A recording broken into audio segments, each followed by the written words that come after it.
نحمدہ و نصلی علی رسولہ الکریم اما بعد۔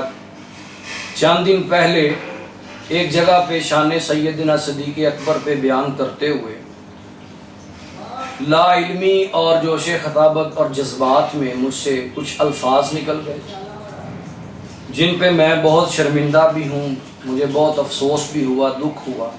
اللہ تعالیٰ سے معافی کا طلبگار بھی ہوں، اللہ درگزر فرمائے۔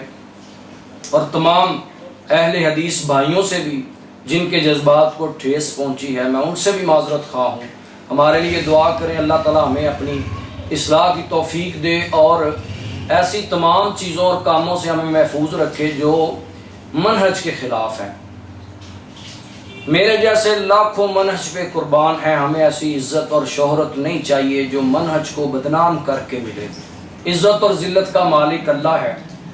اللہ اس سے پہلے موت دے دے کہ ہم جان بوجھ کر منہج کے خلاف چلیں، لیکن افسوس اس بات کا ہے کسی نے مجھ سے پرسنل میں رابطہ نہیں کیا اور سوشل میڈیا پہ ایک بڑا محاذ کھڑا کر دیا گیا۔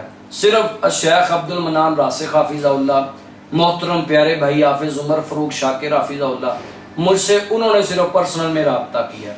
اس کے علاوہ چند ایک دو دوست ہیں میرے، انہوں نے رابطہ کیا ہے۔ باقی بڑے بڑے سنجیدہ اور بڑے بڑے علمی شخصیات جنہوں نے بڑے بڑے ایسے الفاظ سے تبصرہ کیا ہے جو ان کو زیب نہیں دیتا۔